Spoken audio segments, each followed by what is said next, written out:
And also filling in with us tonight because it is that time where we've been promising you. We have the writer and creator of RayGun, Gregory Schoen. Thanks for coming back on the show, Greg. Oh, thanks for having me. I love talking to you guys. Super stoked.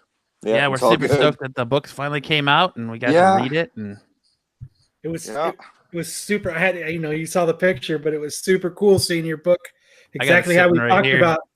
Yeah, I got mine right here. But I mean, just what we talked about a couple years ago. You haven't got yours yet, huh?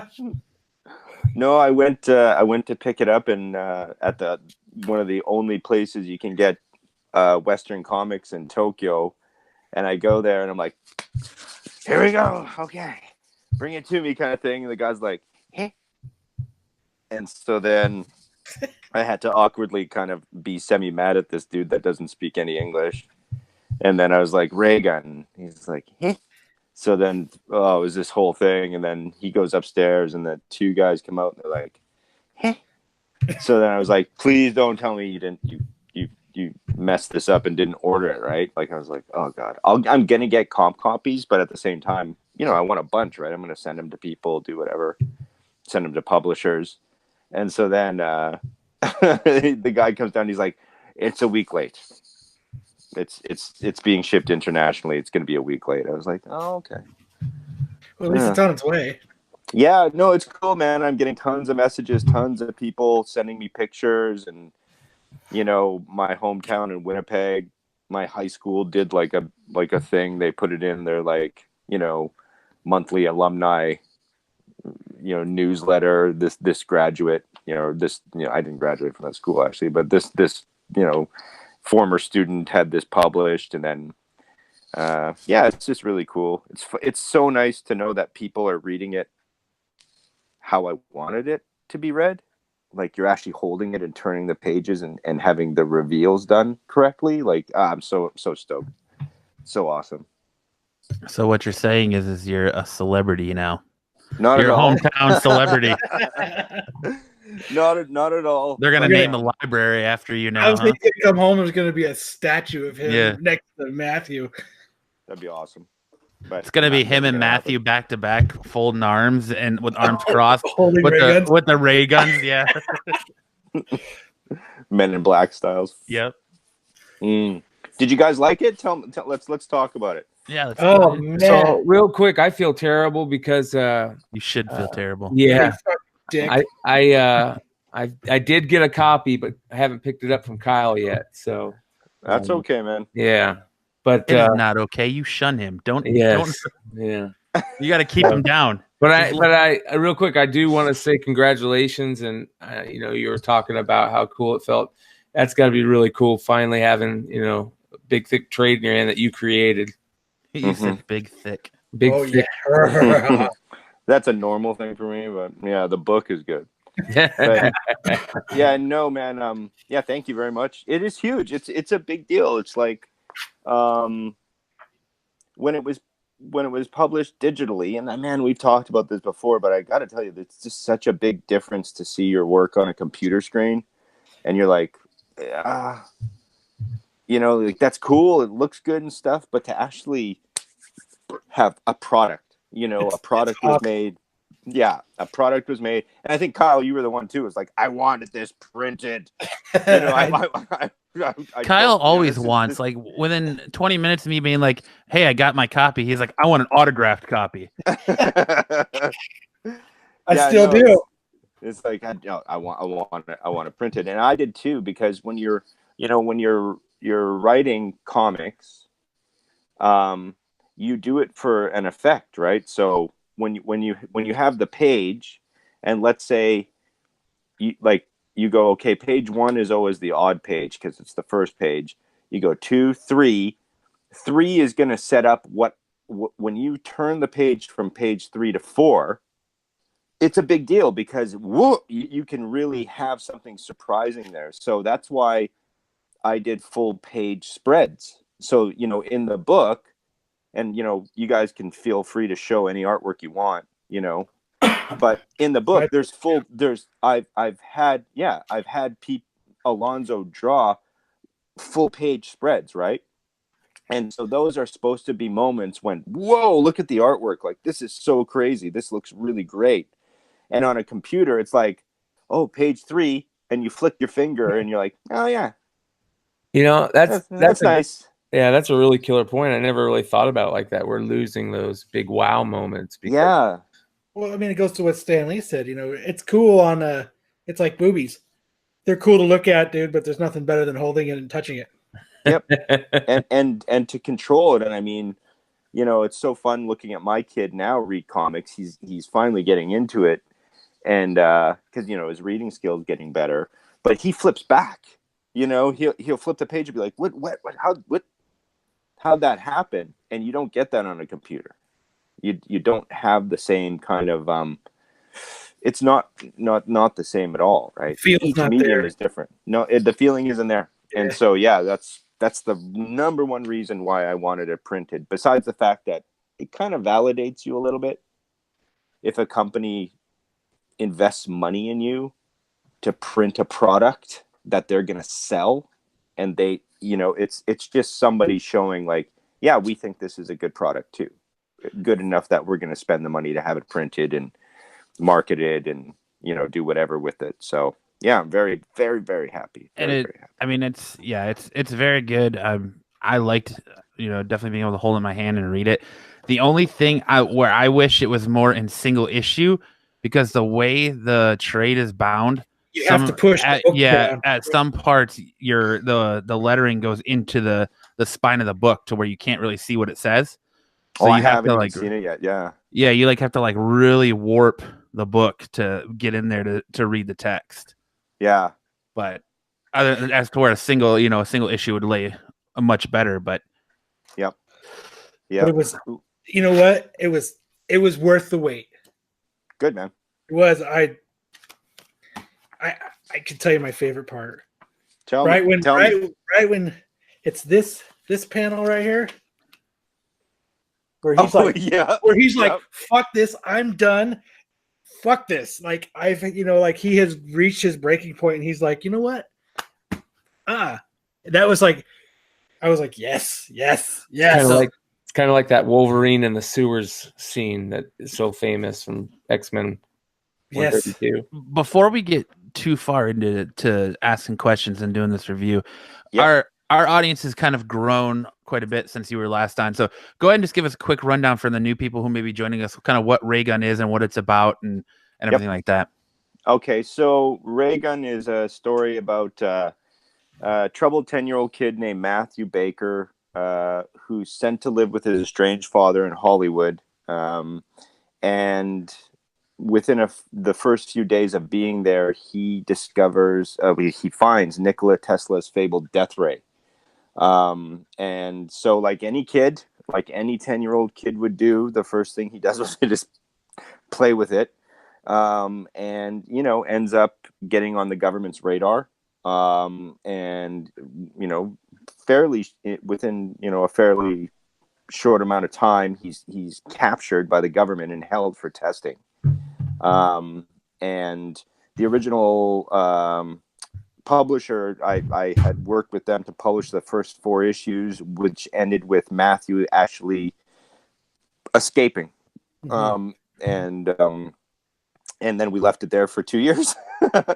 And now in its final published form, the last 2 issues are bound together in one book, and it shows what happens when you push a human being too far. You know, Matthew is put in.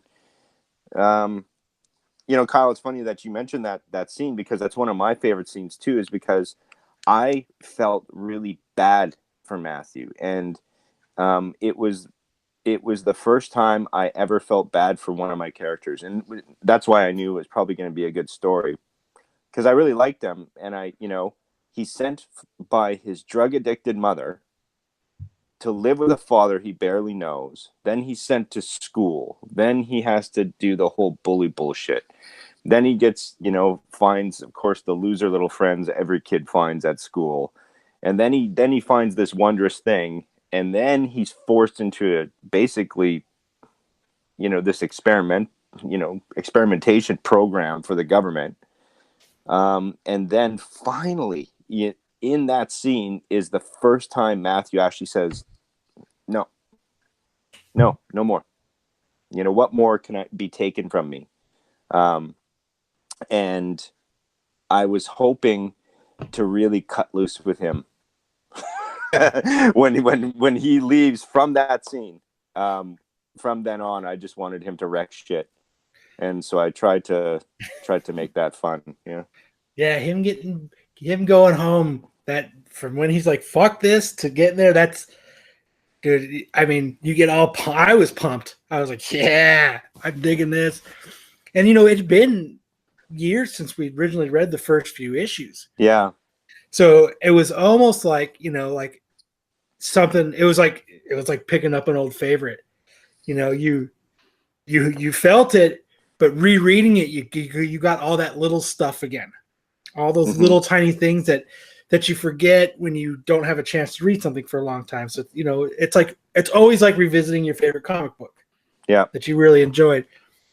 But I mean, yeah, it's great. I mean, I was flipping through it at the comic book store because I was sitting in the middle of my comic book store, and they had pulled it out, and it was already with my pull box because I had pre-ordered it. Yep. And I was sitting there, and I was like, yeah, it's finally here. And there's a bunch of people around me, and a couple people that work there. And the guy that worked there was like, he's a cool guy. He was like, I saw that go in your box. What is that? And I was like, oh man, you gotta check it out. And so we flipped through it, and I was telling him about it. And I was like, and he was like, no way. And he was looking at it, and he was like, is there another one? And I was like, oh. And I walked over, and I took a picture of it. I picked it up. I said, oh, I got to buy this one for Brian. Sorry, you're gonna have to ask the owner to Kyle, get in my bag. Yeah. So I mean, awesome. I raved about it, to everybody in the comic book store. That's great, man. Thank you. So I hope more people Google it and demand it to be ordered. Demand it to be restocked.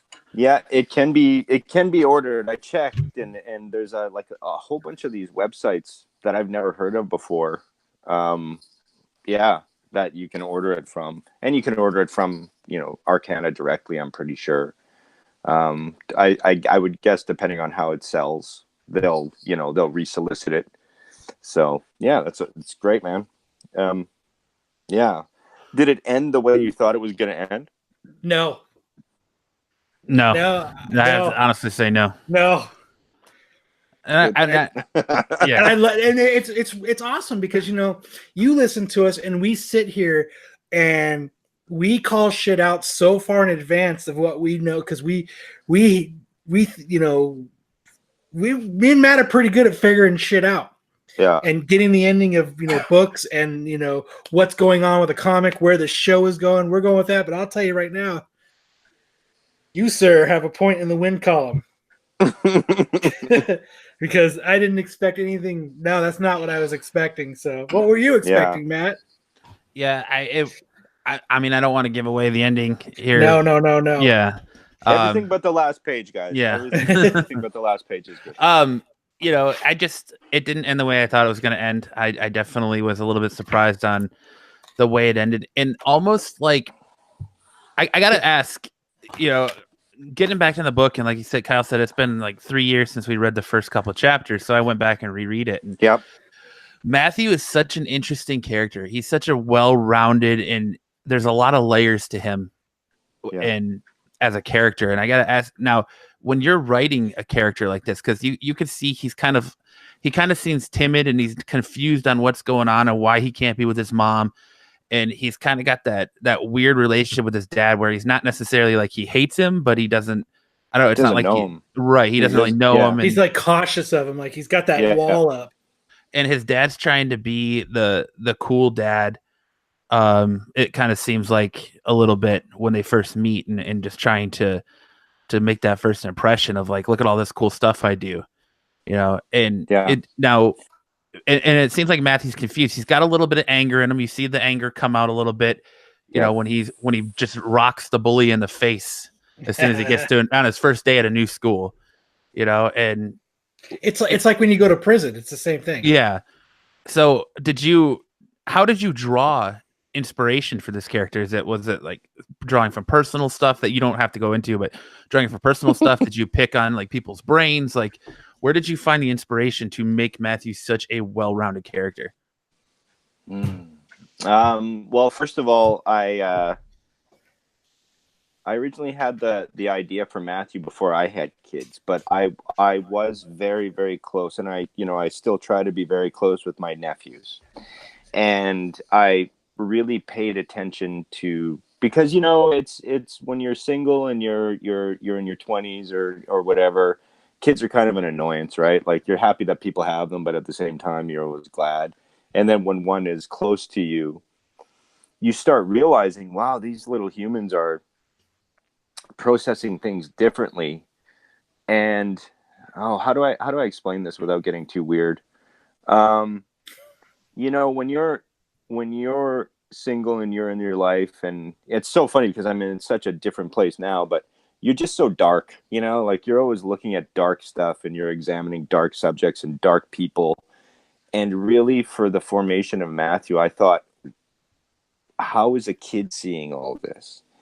And if you notice, there's a lot of clues to what has happened. He thinks his mom is sick. She tells him, I'm sick. I need time. And then she puts him on a bus. And imagine being a little boy and your mother tells you, I'm so sick, I can't take care of you. And then when you get on the bus, you look out the window and you see her drive away with a boyfriend. Right. That's the first thing is you just have to think, how the hell is he seeing this? Well, that's the worst form of abandonment right there, isn't it? Because it also starts with a lie, and it's a very obvious lie. And then he's sent to live with a father. And, the thing is, the perception of David's very interesting to me, because his father, it's interesting that you said he's trying to be the cool dad. I don't think he has a goddamn clue what to do with Matthew.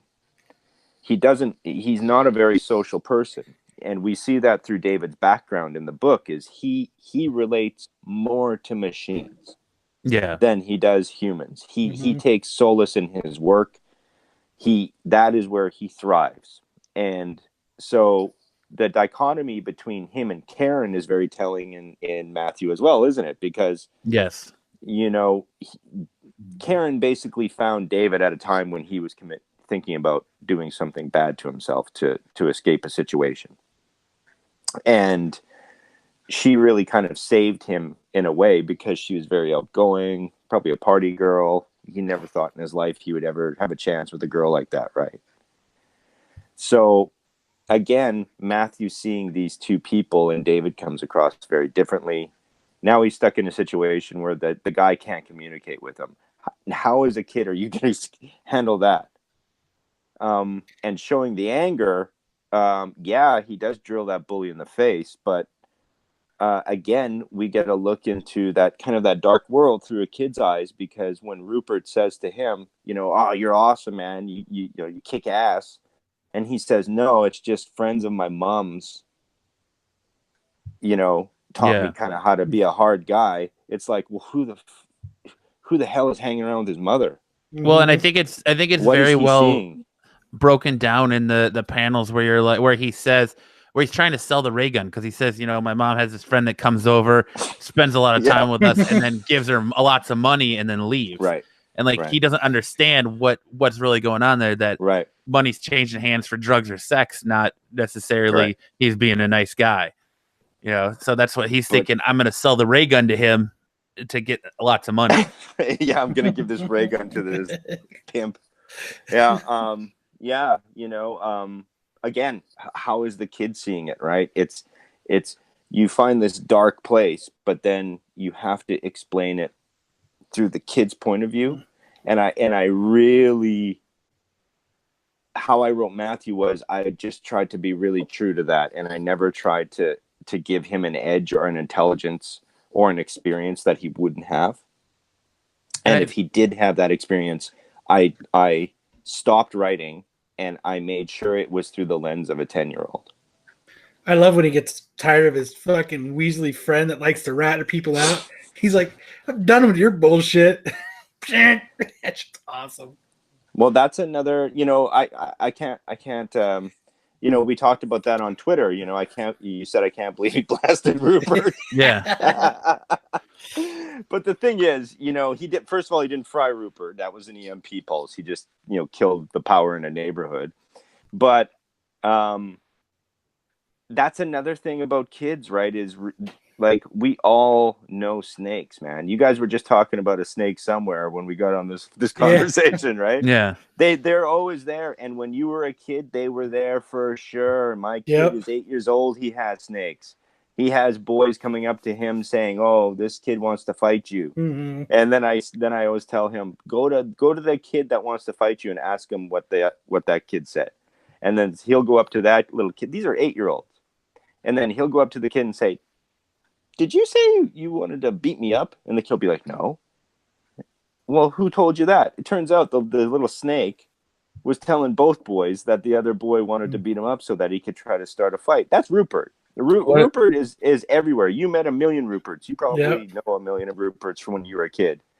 And Rupert's point of view is a kid's point of view. Matthew comes into the window with to us as adults is a life-changing thing. I'm just escaped a fucking government concentration camp for superhuman whatevers. I have this thing. I flew in your window, man. Like, help me. I need help. I need somewhere to go. And Rupert says, "Yeah, I got to eat my dinner." Yeah. Because mom and dad said this was what has to happen, right? Yeah. I'm supposed to be doing my homework, Matthew. I'm supposed to be doing my homework. I can't do this with you. Yeah. So, that again is a kid's point of view. I think what I think will connect a lot of people to this book, and I definitely recommend, if you're out there listening or watching on YouTube, I definitely recommend going to your local shop and ordering it or picking it up. What you're writing, man, has layers upon layers and depth, and like, I know that no matter what walk of life you come from, you can connect to it. Like, I connected a lot with Matthew's relationship with his mother, and kind of, I didn't have that same experience. Why your mom's a prostitute? No. But no. like, I know, like, that feeling of being abandoned by your mom and all that, like, biologically and things like that. So you connect there. And then when you get to the story about David in the military, I'm sure there's a lot of people that are in the military that feel like, I don't want to be here anymore, and try to think of ways to get out of it. And it's just interesting, like, the layers that your storytelling go to tell this story of a 10-year-old kid. Like, as on the surface, yes, it's a story about a 10-year-old kid, but it's almost like an onion. As you peel it away, the more layers reveal themselves. You know what I don't like about a lot of comics, or the newer comics, is they don't do that anymore. They don't have, set up the character. They don't do a good character study about, what you're gonna. It's very, you don't care for that character until way in the run, and it's nice to set that up early. Yeah, you just got to care about them. Yeah, I mean, it's hard. It did that. You're right, Brian. It seems like there's not a lot of depth anymore. Like they're more important. Almost like the cover's more important than what's in it. Yep. Like they just this is your due date. Just get the story to us, and I think they're not. And if you look at some of the best comics, the runs and that we consider the greatest runs, like Alan Moore's Swamp Thing and Frank Miller's stuff, that's what they did. They set up the character, they set up a strong character, and the book wasn't about what you thought it was going to be about, because they did such a good job shoring up that character. Well, and I really like the way you wrote the character of Matthew's mother too, because in the first couple issues you're kind of getting the understanding of what's going on through the things Matthew says, but really, to him, he's just sent away, because he thinks his mom's sick. And then you get to the last couple of chapters that just came out, and when he breaks out of prison or breaks away from the government, the first place he goes is to his mom. And instead of helping him, that's the first place any boy would go, is you go straight back to mom, right? Yep. Everybody, and you hear about these guys dying in war, these hardcore kick-ass soldiers, and they're sitting there with their guts laying on the ground beside them, and they're screaming for their mothers. It's something primal in us, right? Your wife breaks up with you, something terrible happens. Who are you going to call? It's that 9-month internal connection. Yeah. Damn right. I mean, That oxytocin working magic. Yep. But so, then yeah, he goes to her. Yeah. He goes back to mom, but mom is more worried about what trouble that's going to bring her. So then you kind of see that she basically got rid of him because it was what was best for her, not for him. Yeah. Like you start the book thinking she sent him away because it was what was best for him, when in reality it turns out to be what's best for her. And like that's what I told you on Twitter is when he was like when he blasts Rupert, I'm like, he blasts his kid, but he didn't blast his mom. Like that's what I was like. It's still mom. Yeah. You'd never hurt your mom, man. It's still mom. You know, but she could. That's why I said, you know, one of the most powerful, important, absolutely linchpin characters and she has the least amount of screen time, right? Is Karen, and it's because she starts the story.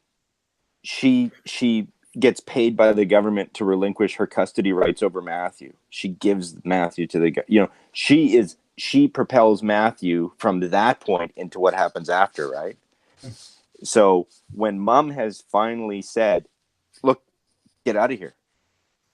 You're going to ruin this. We have to, what are you doing? Yes, he's already said no. Yes, he started on a path.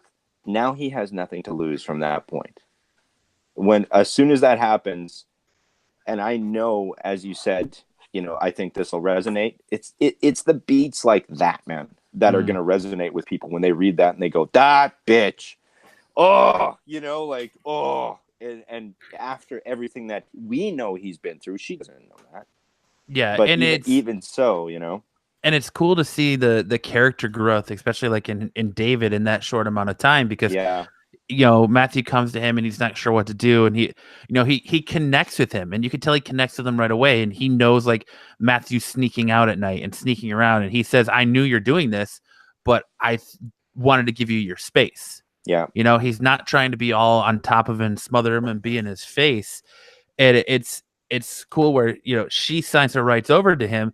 And this entire time he's doing nothing but trying to get him back. Yeah. You know, and he builds finishes his robots, and that whole thing goes down, and he basically takes a bullet for his son. Yeah.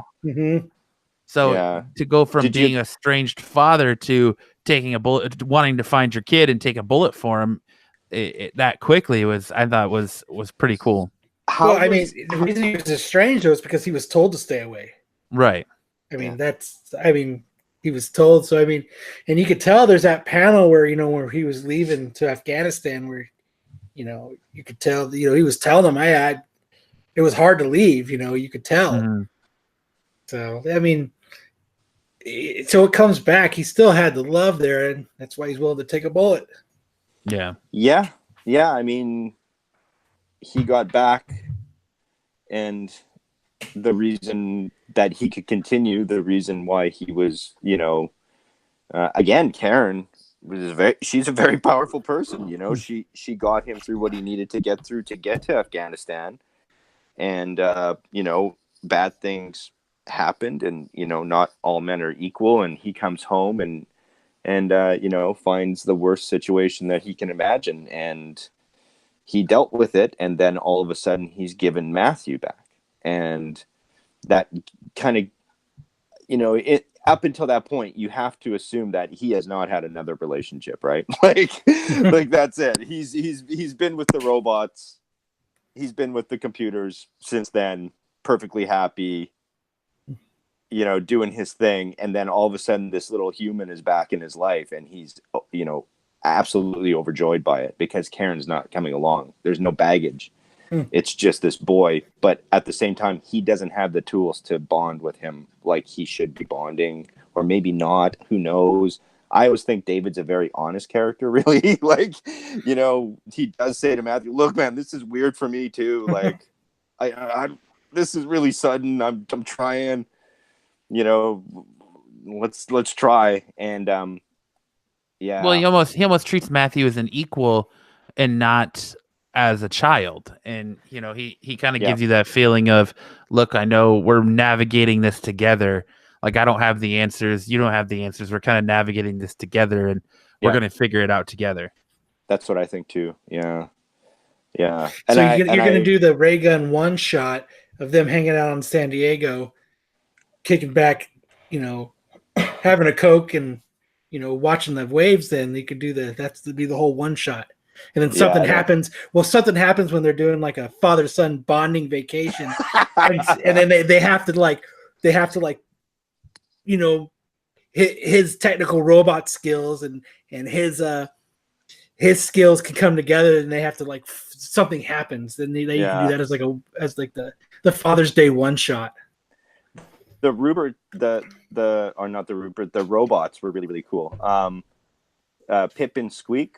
Mm-hmm. So I was dying when I was writing it. I was just, damn, I designed them, and then Alonzo drew them exactly pretty much how I wanted them to be. Alonzo Molina, the artist, it's fantastic. The guy's working professionally in South America, and he should be. God bless him. But I loved the scene at the Bakers when they fought. Father son versus basically the United States government. And how did that go over for you guys? Did you think that the robots were going to be able to do what they did? Because I always kind of wanted to keep it ambiguous as to what they could do. I thought that it was one of those, like, he said they can do this, and they said it, one goes around the perimeter, then the other one takes care of the problem when they find it. I thought was going to happen with them. It was going to be like a clunk, clunk, smoke come out kind of thing. Yeah. You know what I mean? Like, because, that he had taken all this technology that he knew, but he had kind of, put it together in his, in his barn, and I that's what I kind of expected to happen. Like, when it was time for them to shine, they weren't going to shine, but they did shine. Yeah. Yeah. I have to agree with Kyle. I kind of expected a very helper bot from Iron Man type vibe. Yeah, like it was just going to be like comedic relief, and it's kind of cool seeing how he kind of befriends them. Where David's like, they have a job to do. They're not your friend. Don't make friends with them. But then you still see him in his bedroom and stuff, and he's talking to him, and I just think there's so many layers to this book, and every character shines in this book. I think. Tried, man. And I think you did tried and succeeded. Yeah, definitely. You also were, awesome. Harking back to when you were talking about Alonzo. I was looking at art, just on the web, and he's absolutely killing it. I mean, he's doing a good job. So it was really I actually like in the book that it looks like what he does is he's doing it. You could tell certain panels he changes his style. Yep. And to almost to grab and bring you in more. Like you I seen like a couple different artists in what he's doing in certain panels. I'm like, I know who he's like. I don't know if he was trying for it or if it was to draw you in, because if it was to draw you in, I think it worked. I do too, and he actually is in Peru right now, and he teaches art as well as working as a comic book artist. But he was originally an architect, so he could draw buildings, and he can draw machines, and he can draw the world around the characters perfectly. And one of things I'm most proud of is there's not a lot of blank space behind people in this book. There's the time was taken by the artist to actually make the world, and not just kind of make it so that there's a lot of white space.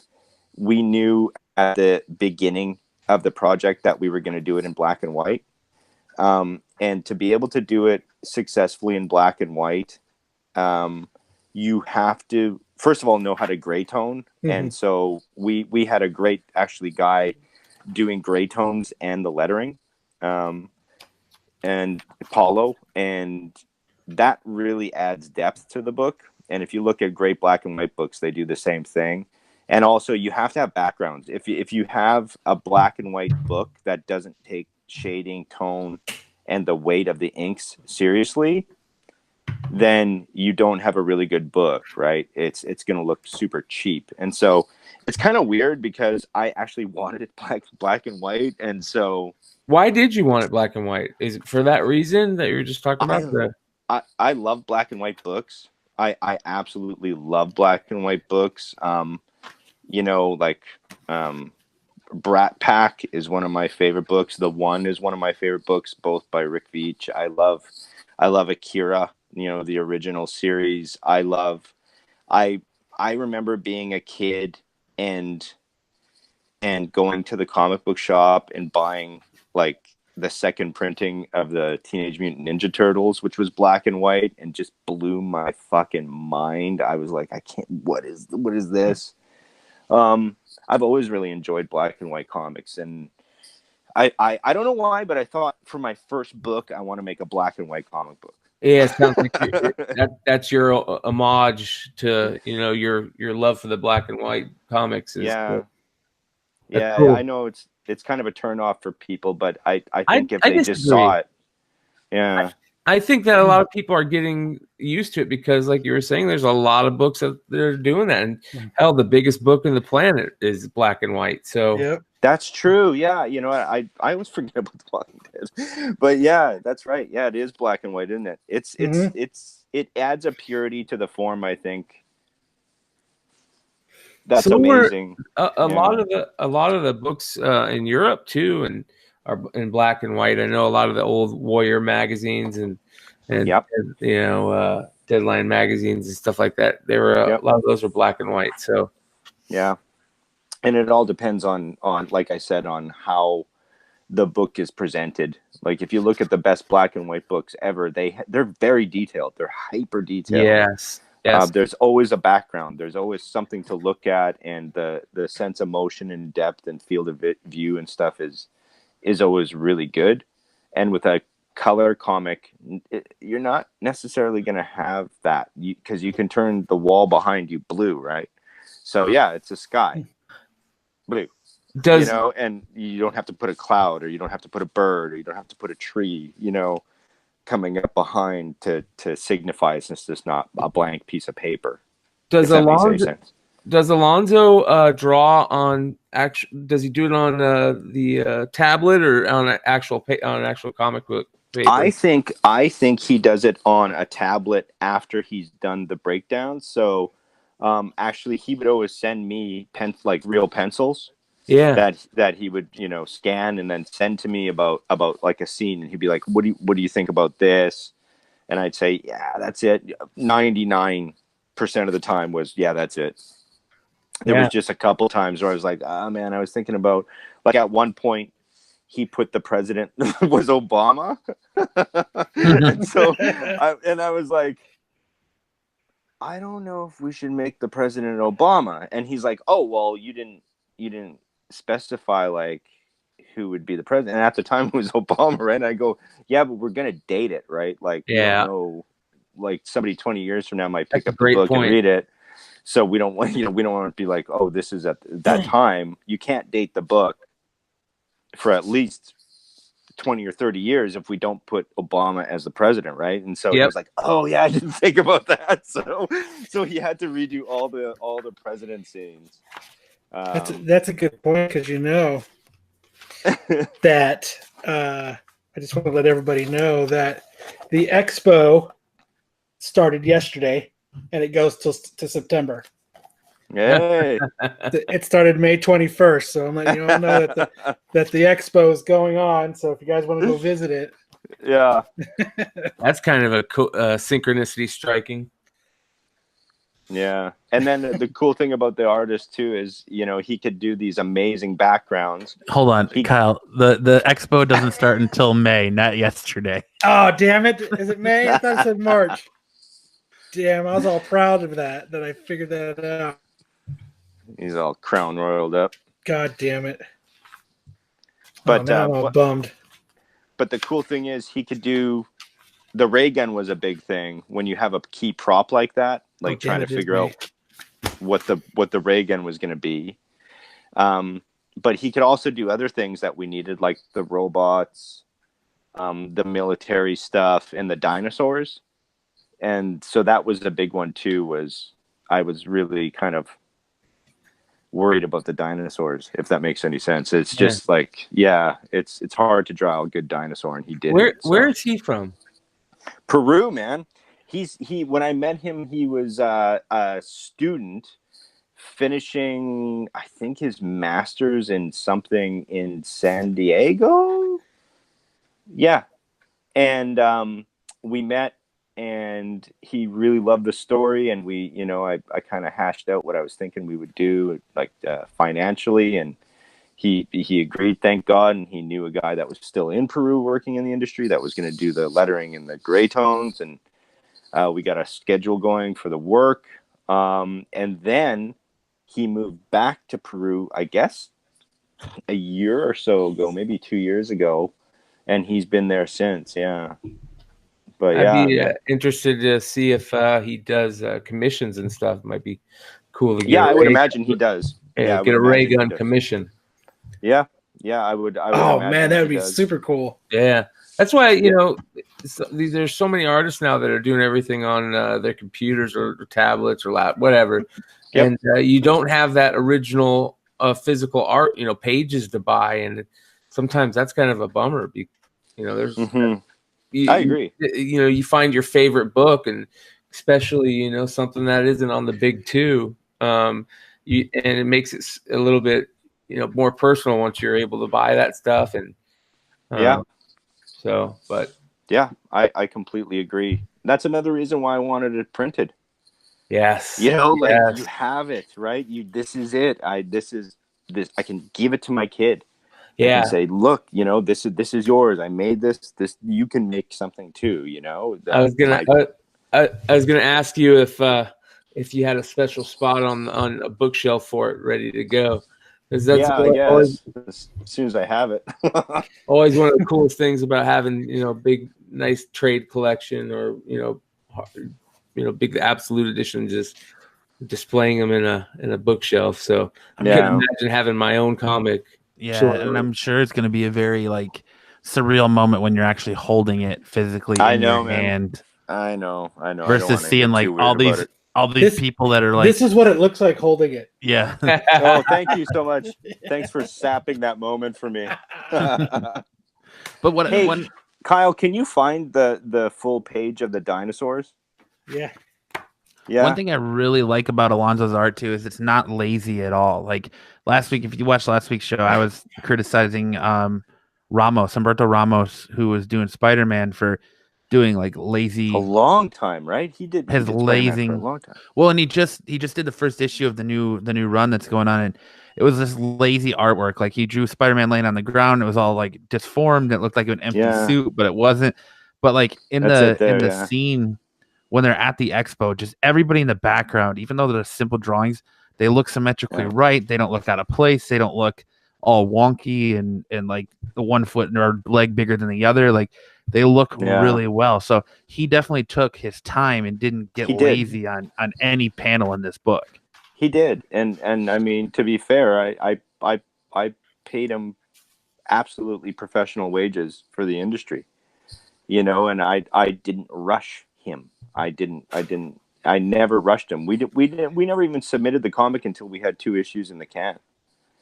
It was already there. We were going to produce it. I have a very supportive wife, and she said, if you want to do this, then we're going to do this. And in fact, after issue 4, I was almost ready to give up. I was so pissed off.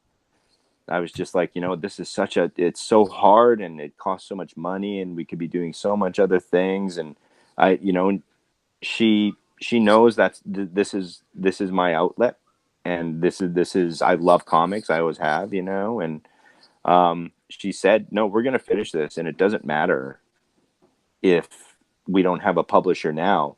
When one comes along, we'll have it, and we can just go. And so to have a partner who's that committed to helping you achieve something, is really, really cool, man. Yeah. I mean, I think one of Kyle and I's favorite thing to do, if you listen to people who listen to the show for a long time, we're doing comic book reviews, is we like to pick out the art on the book and kind of poke fun at the artist for bad art or, terrible terrible things where people don't look the way they're supposed to. And I don't think there's a single panel in this book that I could pick out where I can do that. Like, he really took his time and everything is beautiful. And I actually think that this right here is like my favorite page that he did. Like, that page is just absolutely beautiful. Like, the helicopter busting apart in the background and all the fire, and it's an absolutely gorgeous page. Yeah, it is. And that's a black and white. Isn't that crazy? Look at that pop, right? And that's a black and white comic book. If he was ever going to sell the original, that would be something I would go after right there, is that page right there. Well, he's on Twitter, man. If you guys want, you can hit him up, you know. I'm sure he'll be listening to it. He loves RayGun. You know, we're still communicating, and he got really into the characters too. It was interesting, like, you know, as much as we had to think about Matthew, and the first concept sketch he sent to me about Matthew was it. The very first one. So imagine that. You've had this kid in your head for years, and all of a sudden somebody sends you a drawing of that kid, and that's the kid. And, you know, I was very prepared to be like, oh, I don't know, man, maybe change this, maybe do this, maybe. No, it was it. That was Matthew. And so I knew I had a good partner on this because he knew Matthew already. He read the scripts and he knew, you know, it was great. It was awesome. Hopefully the next project I work on has either him or a partner like him. I was going to ask you, because you said that you got so frustrated at some point. What your future? You got any plans to do another book, or, you know, continue on the RayGun stuff? A Father's Day one shot. Besides the Father's Day one shot. Yeah.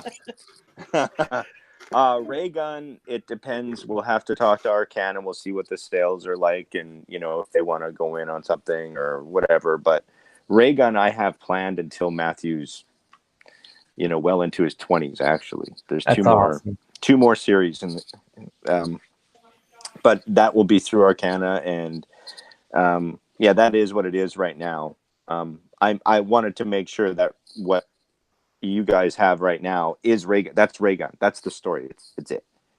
If, you know, if there's, like, you know, so many people in the future that are like, you know, give us more, it's there. I love that story. I'll go back to it. But I have more in me for other things. And like you said, I do kind of go deep into projects. And so if I was going to be writing Matthew, I'd be in Matthew's head again, in Matthew's world again for a long time. I don't know if I want to do that right now. I'm working on a new thing called The Thief, the Wizard, and the Warrior. It's something I've been working on for 7 years, I guess. And the scripts for issue 1 is done. I write everything in series. I don't write like a single issue of something and then just, you know, send that to be commissioned. I'll write the first 6 issues, plan the first 24, and then start working with an artist. So yeah, that's the next thing. It's big. It's really big. It's very different from RayGun. Yeah. So I have to ask, and you know, if you can't talk about it, I understand. With the way companies are buying up comic book properties right now, have you been approached yet about turning RayGun into a Netflix show or a series or anything along those lines? No, not yet. But I mean, you know, it just got released. But the Arcana, the publisher of RayGun, started as a devoted comic book publisher, but they handle IP for animated features now. You know, their studio is full of animators. They make animated movies, you know, that show on wherever. And one of the conversations with the CEO of Arcana, Sean Riley, was like, they wanted the property to pitch. They saw the potential in it as being something else, a movie or animated series or something. That was why they wanted to invest in the property, which I'm for, man. Hey, great, you know, put it on the screen, do whatever, make an animated feature. I'm for that. yeah, and hopefully one day that'll happen. But like I said, I got more in me. I got, I'm thinking about the future and thinking about, connecting with other publishers and showing them RayGun and just kind of showing them like, hey, I can do this. I do love comics. I can write, a Spider-Man or, a Nightwing or something. So. Well, I was just asking because it's interesting to see the way the industry is going, that they're moving away from the big two and they're stretching out. Like one of the biggest things in the world right now is Umbrella Academy, and that came from a third party publisher. So it's Dark Horse. Like, Dark Horse, not one of the better, not, it's not like it's not known, but it's not the big two that, or the big three, including Image now, that are pumping everything out. So I was just wondering if they were, you'd been approached yet, because it'd be interesting. It looks like they're out there looking for something just like this, kind of a brand new early property that they can, get tied into, right? Synced into their teeth into and get tied into like right away. Honestly, I have pretty high hopes. I mean, can you guys not imagine this? Like, my original thing was, like I said to you guys years ago, when I was living in Vancouver, after I came off of a weird like Tesla fascination, I tried to write RayGun originally as a screenplay, and I got about halfway through it and realized nobody's ever going to make this goddamn movie. This is a $30 million movie. Like, this isn't like I'm pissing in the wind here. And it wasn't until a couple years later when I spoke to my friend Igor Corday, who's a fairly accomplished artist, and he asked me, do you have any ideas? Are you still writing? Like, what's going on? I was doing something else at the time, and I was like, well, I got this. And he wrote back and he said, do it. That is a great story, man. Do it.